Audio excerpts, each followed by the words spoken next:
정치가 있는 저녁 정가는 코너. 오늘은 국민의힘 배준영 의원, 더불어민주당 신현영 의원 두 분 나오셨습니다. 어서 오세요. 네, 안녕하십니까. 네, 안녕하세요. 네, 정기국회 마지막 날이었는데 오늘까지도 여야가 예산안을 둘러싸고 이제 진통을 계속했습니다.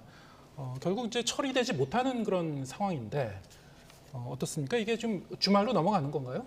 주말엔 처리될까요? 어떻게 보십니까? 그것도 사실 현재 불투명합니다. 그래서 제가 드리고 싶은 말씀은 이게 윤석열 정부의 첫 공식 예산입니다. 그렇기 때문에 이것은 윤석열 정부가 국민에 대한 약속을 지키는 그런 의미가 있거든요. 근데 네. 민주당은 지금 사사건건이 다 반대를 하고 있어서 마치 대선 후반전으로 가고 있는 그런 느낌입니다.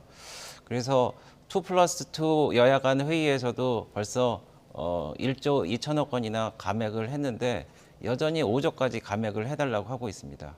그리고 저는 이 민주당에게 좀 민심을 읽어달라라는 말씀을 하고 싶은데요. 특히 그 예산 부수 법안에 있는 여러 가지 세법들이 있습니다. 제가 조세소위라고 이제 잘 알고 있는데 조세소위에서 그 민주당 의원님들은 그 굳이 언론에 비공개를 하자고 주장을 하셨습니다. 그 이유는 뭐냐면은 종부세 같은 경우에는 원래 1%한테 내는 징벌적인 과세인데 지금 한 주택 소유자의 8%가 내고 있고 서울 주택 소유자의 한 22%가 내고 있는 보편세가 돼 있고요. 전남 광주 같은 데서도 20억 원 정도 내던 게 1,000억 원 정도 내서 지역 균형의 그런 특성이 없어져 갖고 이거 바꿔야 됩니다. 그리고 또 금투세 같은 경우에도 슈퍼개미에게 많이 과세를 한다는 그런 의미도 있지만은 결국은 증시가 무너지면은 개미들도 다 죽거든요. 그래서 무려 5만 명이 청원을 해서 이것을 2년을 미뤄달라고 그랬는데 이것도 질질 끌고 나중까지 그 협상 테이블로 했습니다. 그래서 마지막으로는 법인세 관련해서 그 민주당의 푸른피가 흐른다고 말씀하신 그 저희 김진표 의장께서도 우리 법인세 관련해서는 우리가 중국과 홍콩의 대자본이 이동식인데 그런 것을 대만과 경쟁하는데 우리가 경쟁력이 있으려면은 우리가 법인세를 좀 경쟁력 있게 내려야 된다 이런 말씀도 하셨거든요. 그래서 그런 거를 감안해서 좀 전향적으로 좀 민주당도 나섰으면 하는 그런 바람입니다. 네, 지금 법인세 부분 말씀해 주셨는데 김진표 국회의장이 이제 이를테면 중재안을 내놓으신 건데 민주당에서는 받아들일 수 없다. 지금 막바지까지 이제 핵심 쟁점들 보면 법인세 부분이 굉장히 좀 많이 지적이 되더라고요. 어떻게 보고 계십니까? 법인세 관련해서는 우리 더불어민주당은 초부자 감세에 대해서 현명한 대안을 마련하기 위해서 논의를 하고 있는데요. 중재안에 대한 지금 협의가 진행되고 있다. 다만 어려운 것은 감세를 하더라도 법인과 기업에 있어서 기업 매출이 우리는 2억이나 5억 구간에 낮은 기업 매출에 있는 부분부터 법인세 감세가 이루어져야 된다라고 주장을 하고 있고요. 그럼에도 불구하고 국민의힘은 오히려 매출액이 높은 기업한테 그런 감세 혜택을 줘야 된다. 그렇기 때문에 법인세를 감세하더라도 누구한테 우선순위를 줄 것이냐. 이런 부분에서 국민의힘과 더불어민주당의 의견 차이가 있다라는 말씀드리고요. 그렇기 때문에 우리가 이야기하는 국민의힘이 주장하는 그런 법인세 감세는 초부자를 위한 감세이다. 이런 부분에서의 의견이 조금 더 조율되어야 될 필요가 있다고 생각합니다. 이제 김진표 국회의장이 제안하신 그 취지는 지금 타이완 같은 경우도 네, 말씀하셨습니다만 그렇습니다. 이제 주변 국가의 어떤 그 경쟁 구도 속에서 이 많은 이제 투자를 유치하려면은 타이완 수준으로는 우리도 이제 그 법인세를 좀 낮출 필요가 있다. 타이완은 심지어 지방세도 이제 이 부분이 없기 때문에 우리보다 훨씬 더 유치하기가 유리한 상황이고 앞으로 이런 경쟁 구도를 봤을 때는 이제 좀 전향적으로 볼 필요가 있다라는 이런 취지였는데 민주당 쪽은 이제 그 부분을 좀 받아들일 수 없다는 건가요? 우선은 김진표 의장님은 의장으로서의 네. 또 중재를 하셔야 되는 부분이기 때문에 오히려 민주당보다는 좀 더 중립적인 의견을 내신 거라고 생각이 듭니다. 물론 시장 경제 활성화를 위해서 기업들의 뭔가 그런 면세 혜택이나 투자 유치를 더 활성화하는 것은 필요하다고 보는데요. 그럼 우리가 한정된 우리 정부의 재원을 가지고 어디부터 우선순위의 재원을 마련해야 될 것이냐에 대한 논의입니다. 그렇기 때문에 모든 것을 다 면세해 주면 좋겠지만 만약에 지금 이렇게 경제가 어려운 상황에서 우선순위가 된다면 정말 우리 서민과 계층과 취약계층부터의 우선순위를 가지고 논의를 해야 된다라는 면에서의 이런 부분이 정말 설득력이 있겠느냐에 대한 부분인 거고요. 아무쪼록 저희 더불어민주당은 정기국회 내에 이런 여야 예산 합의를 도출하려고 최선의 노력을 다했는데 그럼에도 불구하고 이렇게 마지막 날까지 국민께 송구한 마음을 드립니다. 그럼에도 불구하고 남은 이 기간 동안에 임시회가 이제 열리기 때문에 최대한의 합의를 하기 위해서 노력을 하고 있다는 말씀드리고요. 어제보다 오늘 그리고 오늘보다 내일은 조금 더 합의점에 가까워지고 있는 상황이다. 그렇기 때문에 저희는 빠른 시간 내에 또 조금만 시간을 더 논의를 한다면 분명히 접점을 만들 수 있다라는 생각이 듭니다. 네. 사실 여야 의원들도 이 평일에 이게 처리가 돼야지 이제 주말에도 좀 쉬실 텐데요. 지금 상황을 보면은 이 주말까지도 임시 국회가 이제 이게 시작이 되면은 계속 이제 비상 대기해야 되는 그런 상황이 아닌가 싶습니다. 협상은 지금 주말에도 계속 되는 거죠? 네, 지금도 원내대표께서 계속 만나는 걸로 알고 있습니다. 네. 원하든 원치 않든 지금 이상민 장관 해임 결의안과 이 예산안이 지금 연동돼서 지금 가고 있는 상황이기 때문에 네. 김진표 국회의장도 여야가 이 부분을 합의를 해야지 상정을 하겠다는 입장 아니겠습니까? 어떻게 보시는지요? 이게 그 해임 결의안 같은 경우에는 지금 이게 상정이 될 것 같습니까? 예산안과 역시 연동이 될 수밖에 없는데요. 네. 근데 해임 건의안은 그 맥락을 말씀드리면은 좀 그 느닷없습니다, 사실은. 근데 저희가 이제 사실 꼭 국정조사를 해야 되느냐 이런 뭐 대규모 참사니까 저희는 꼭 해야 된다고 생각합니다만은 예전에 서해 페리 사건 때 침몰 사건이었죠. 한 300여 명 가까운 분들이 돌아가셨고 대구 지하철 참사 때도 200여 분 가까운 분들이 돌아가셨는데 그때도 사실 국정조사는 안 하고 철저한 수사를 통해서 밝혔단 말이죠. 이번에 저희가 국정조사를 이제 응한 이유는 딱 한 가지입니다. 이제 정기국회에서 원만한 예산안 처리를 통해서 차가워진 우리 경제를 살리고 국정과제를 해결해 나가기 위해서 저희가 국정조사를 받은 겁니다. 그래서 국정조사를 받고 나서 예산안을 처리하고 국정조사를 실시하고 국정조사 결과에 따라서 이상민 장관이 과연 잘못이 있고 그렇다면은 그것에 대해서 응당한 책임을 져야죠. 그렇게 이제 모든 것이 다 세팅됐는데 느닷없이 해임 건의안이 나온 겁니다. 그래서 해임 건의안도 나오고 해임 건의 안 되면은 탄핵 소추안도 나오고 무슨 홈쇼핑 뭐 그 3종 세트도 아니고 말이죠. 막 던진단 말이죠. 그래서 저 생각은 뭐냐면은 지금 민주당이 국정조사에 자신이 없습니다. 지금 해봐야 뭐 나올 게 없다고 생각을 하는 것 같아요. 그래서 국정조사를 먼저 던져놓고 그리고 해임 건의안을 통해서 하는데 해임 건의안도 사실 지난번처럼 박진 장관처럼 이렇게 헛방이 되고 그러면은 사실 아무 의미가 없으니까 이제 탄핵 소추를 한다는 거 아닙니까? 근데 탄핵 소추는 헌법과 법률에 의해서 위법한 사항이 아니면은 헌법 재판소에서 기각되거든요. 그러니까 세 가지 다 사실 유효하지 않은데 세 가지 다 하는 이유는 제가 볼 때는 3단 점프와 같은 겁니다. 달려서 국정조사 한번 뛰고 그리고 뭐 해임 건의 한번 뛰고 탄핵 소추 한번 띄어갖고 가급적이면 그런 몸부림을 통해 갖고 윤석열 정부를 한번 흔들어보고 그러려고 하는 그런 저희가 있지 않나 저는 그렇게 생각을 합니다. 네. 지금 말씀하신 그 부분이 이제 국민의힘에서는 계속 지금 그 반복해갖고 말씀하시고 계신 그런 입장이기도 한데, 아까 말씀드렸듯이 이제 김진표 의장은 예산안이 일단은 그 합의 처리가 되고 그 다음에 이제 해임 건의안도 처리된다 이런 입장이기 때문에 민주당 입장에서는 뭐 지금 그 시간이 72시간 내에 해임 건의안을 처리하지 않으면 그게 이제 법 자동 폐기되는 거 아니겠습니까? 예산안도 지금 빨리 속도를 내고 해임 건의안에 대해서도 좀 마음이 급할 텐데 어떻게 하실 계획이신가요, 민주당은? 우선은 배준영 의원이 말씀하신 대로 정말 국민의힘이 진정 그렇게 생각하신다 그러면 국민의힘은 꼰대당입니다. 전혀 사실과 그렇지 않고요. 제가 국정조사위원이기 때문에 자신이 없다? 전혀 그렇지 않습니다. 앞으로도 드러나야 될 상당히 많은 일들이 여전히 특수본 조사에서도 드러나고 있지 않기 때문에 저희가 이런 사실관계 규명을 위해서라도 정말 대통령실의 그날의 상황, 행안부의 그날의 상황, 그리고 서울시의 그날의 상황에 대해서 아직까지 자료 제출이 되고 있지 않아서 드러나고 있지 않다라는 말씀 드리고 싶고요. 특히나 국민의힘은 꼰대당이면서도 자기 소신도 없습니다. 왜냐하면 지금 예산안에 합의를 안 하는 것도 결국에는 윤 대통령이 추구하는 윤심 예산을 지키려고 하는 거고요. 또 지금 이상민 장관의 해임에 대해서도 이상민 장관을 신뢰하는 윤심이 있기 때문에 내부에서 여당에서도 이상민 장관 정도는 해임돼야 되는 거 아니야라고 생각함에도 불구하고 지키는 모습을 겉으로 보이는 거가 정말 소신이 없다라는 생각이 드는 것이죠.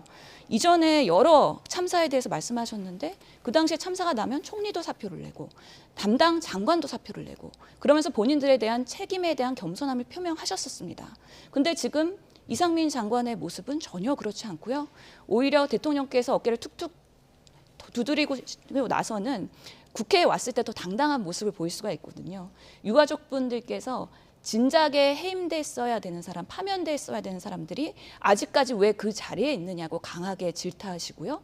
이런 국회가 뭔가 하는 일이 없어 보인다는 거에 무능에 대해서 어제 모 유가족분은 한강대교에서 극단적인 행동을 하는 모습까지도 저희가 정말 우려스러운 상황에서 그런 모습들을 경험했습니다. 그렇기 때문에 이상민 장관의 해임안은 뭐 더불어민주당이 하려고 하는 거 아니고요.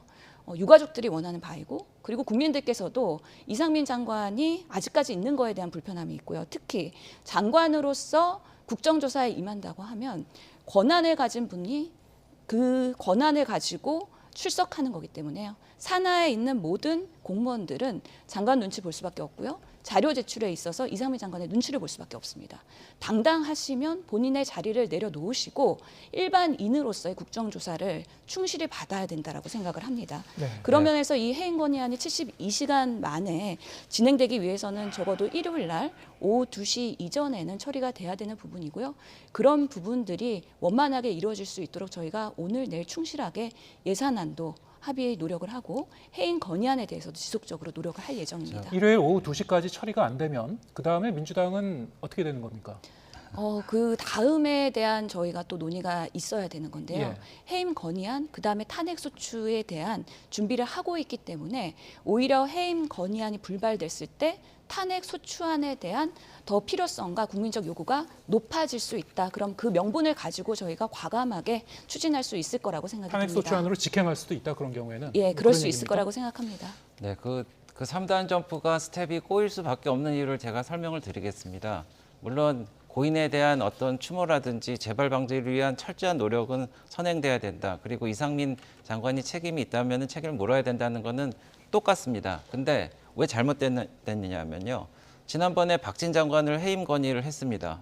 그래서 박진 장관을 해임 건의를 한 다음에 이제 외통위 상임위장에 나오니까 해임 건의를 하고 됐는데 왜 장관 나오냐고 내쫓아 버렸어요. 그런데 이번에도 이상민 장관 해임 건의한 다음에 국정조사 해갖고 국회 회의장에 나오면 쫓을 겁니까?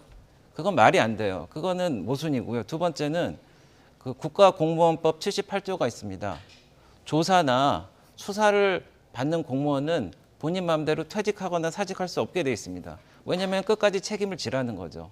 그런데 그 이상민 장관은 물론 정무직이긴 하지만은 공무원 아닙니까? 그래서 끝까지 직을 지키면서 그거를 해야 되는데 마치 아까 말씀드린 대로 이 세 가지를 막 돌려가면서 오로지 그런 고인들이나 이런 참사를 정치적으로 이용하려고 하는 게 국민들 눈에는 다 보일 거다. 그러니까 그것도 좀 적당히 했으면 좋겠다. 이런 말씀을 좀 드립니다. 저도 한 말씀 드려야 될 것 같은데 박진 장관이 그 외통위에 출석한 건 장관으로서의 상임위를 출석한 거기 때문에 적절하지 않다라고 얘기를 한 거고요. 이상민 장관이 해임이 되던 파면이 되던 일반인으로서 국정조사에 임하는 거는 증인으로서 얼마든지 자연인으로서 출석할 수 있기 때문에 그것을 갖다 붙이는 것은 억울하다라는 생각이 들고요. 특히나 이상민 장관이 본인이 그 자리를 지키는 이유가 내가 조사와 수사를 받고 있기 때문에 이 자리를 유지할 수밖에 없습니다. 라고 얘기한 적 한 번도 없습니다.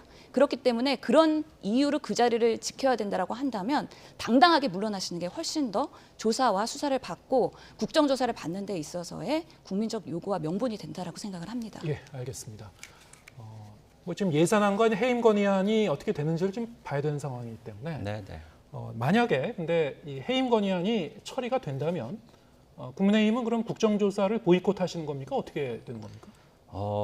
그러니까 그 해임 건의안이 먼저 통과되고 그러니까 순서가 바뀌는 거지 않습니까? 저희 입장에서는 느닷없는 거라서 마치 마차가 말을 끄는 그런 형국이 돼버리는데 글쎄요, 저는 개인적으로 그런 건 온당치 않다고 생각합니다. 예. 네. 근데 그 부분에 대해서는 뭐 당론이 결정된 바는 없습니까? 저희가 명확하게 결정한 바는 없는데 예. 글쎄요, 근데 그 민주당에서 그거는 신의성실의 원칙을 어겼다고 생각을 합니다. 아까 그 정신에 대해서는 그 과정에 대해서는 설명해 드린 바와 같습니다. 예. 국정조사 특위 지금 위원이신데요, 신현영 네. 의원께서는 그동안 이 국정조사 특위가 사실상 좀 공전 상태였나요? 지금 뭐 별다른 성과가 없었던 건가요? 그동안? 지금으로서는 예비 조사 기간이기 때문에 예. 관련 자료를 요청하고 그다음에 이제 일정 합의가 되면 이제 현장 방문을 하게 되고 그리고 업무 보고를 받게 되고 그다음에 인사청문회를 하게 되는 순서로 해서 일정에 대한 준비를 해야 되고 하고 있었다는 말씀드리고요. 그리고 증인 출석을 해야 되기 때문에 관련된 증인들에 대한 리스트업하는 작업들 그리고 우리가 이 국정조사가 진행이 되면 독립적인 조사 전문가들이 같이 참여를 해서 이 사안에 대해서 들여다보고 보고서를 쓰면서 다음 재난은 어떻게 우리가 대비해야 되는 거에 대한가 그런 내용들에 대한 준비가 필요하기 때문에 그동안에 그런 작업을 하고 있었다라고 말씀드리겠고요. 아마 예상컨대 빠르게 예산이 합의되고 그리고 해임 건의안이 통과가 되면 다음 주 월요일 정도에는 일정 합의를 위한 여야 국정조사 특위가 열려야 되지 않을까 싶고요. 그런 면에서 여전히 물밑에서는 특위의 여야 간사들이 계속 논의 중에 있다.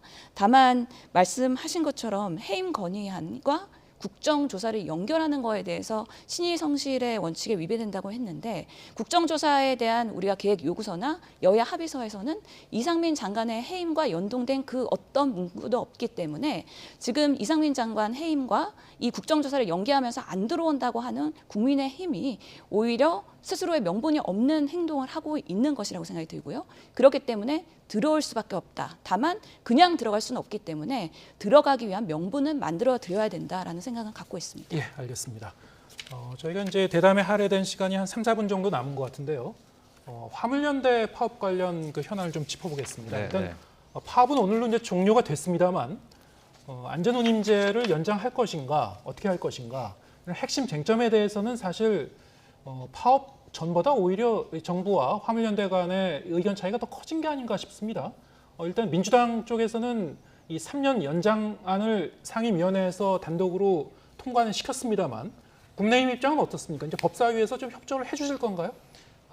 저희는 참 아쉽습니다. 사실 예. 민주당이 국민의 60%가 반대하는 파업에 대해서 정정당당하게 그 순리에 따라서 이제 했으면 좋은데 민주당에서 노란 봉투법을 통해서 불법 파업을 조장하고 화물 운수법 그 개정안을 통해서 안전운임제 일부를 폐지하자고 그러고 이렇게 뭐 품목을 늘리자고 하자는 그런 가운데서 파업이 더 커져 버렸습니다. 그래갖고 걷잡을 수 없어져 갖고 저희가 업무 개시 명령을 내렸는데 지금 민주당이 손을 들었습니다. 그래서 3년 정도를 하는 게 적당하겠다 하고 지금 그 파업도 이제 압도적인 표로 지금 멈췄지 않습니까? 그래서 지금 사실 저희가 3년을 연장했을 때는 파업을 하지 않고 저희가 그 서로 성실하게 협의를 하고 하자는 그런 전제하에서 그렇게 했거든요. 근데 민주당도 그렇고 사실 화물연대도 그렇고 그게 응하지 않고 3조 원에 이르는 피해가 일어났거든요. 그래서 앞으로 이런 거를 저희가 정말 그 엄격하게 공정과 상식에 의해서 하지 않으면은 이런 사태가 재발할 것이다. 이런 거에 대해서 굉장히 우려가 많습니다. 그래서 이 상황은 좀 지켜보고 저희가 일단 명확한 원칙을 천명한 것은 옳은 방향이라고 생각합니다. 네. 근데 애초에 이제 3년 연장하는 안이 네, 파업 시작 전에는 그 정부의 안이었거든요, 그게. 네 그렇습니다. 예, 지금은 이제 그걸 인정할 수 없다는 겁니다. 아니 그러니까 그 파업을 목전에 두고 예. 이제 우리가 멈추면 세상을 멈춘다. 그리고 시멘트라든지 컨테이너라든지 실제로 그렇게 세상을 멈추다시피 한 그런 상황이었지 않습니까? 그러니까 저희는 그것에 대해서 그러면 우리가 3년을 연장해서 우리가 할 수가 있겠다라고 이제 협상에 들어간 건데 그 협상을 완전히 깨버리고 그냥 파업을 해버린 거 아니겠습니까? 네. 그래서 막대한 피해를 입히고요. 그래서 그런 경우에는 저희가 좀 단호한 대처를 해야 되겠다는 생각도 하고 있고요. 이게 이렇습니다. 1984년 같은 경우에는 영국의 대처 수상이 한 수익성이 없는 20개 탄광에 대해서 2만 명을 해고했는데 이분들이 1년 동안 불법 파업을 하고 나라에 굉장한 피해를 미쳤습니다. 그렇지만은 결국은 해결을 했고 1981년도에는 레이건 대통령이 당시 항공관제사 노조가 파업을 했습니다. 근데 무려 1만 1,000명을 해고하고 다시는 그 연방 공무원으로 근무할 수 없도록 하는 단호한 조치를 했습니다. 물론 단호한 조치가 다 좋다고 할 수는 없지만은 국가 경제에 미치는 그런 심대한 피해를 생각하고 또 민주노총이 지금 상위 10%의 노조입니다. 그 현직 노조위원장도 소득 기준으로 해서 10% 20% 정도 되는 상위가 우리 민주노총이다라고 인정을 했고 그리고 뭐 하여튼 대기업이라든지 공기업이라든지 이런 분들입니다. 그래서 이런 분들이 파업을 하고 또 이게 넘쳐갖고 결국은 국민 경제가 마비되고 이런 상황은 좀 이제는 그만해야 되겠다. 그래서 좀 레슨도 좀 주고 이번에 좀 바로 잡아야 되겠다. 그런 생각을 정부도 하고 있고 국민들도 하고 있는 것 같습니다. 예, 알겠습니다. 지금 이제 말씀 들어보면은 이제 이 국회에서 민주당이 이게 상임위에서 통과시킨 이 3년 연장안을 여야가 어떻게 협의할지는 좀 더 지켜봐야 되긴 할 것 같은데요. 가능성은 그래도 뭐 양방향으로 좀 열려 있지 않은가 싶기도 하고. 하지만 이제 박홍근 원내대표 같은 경우에는 다음 주 16일까지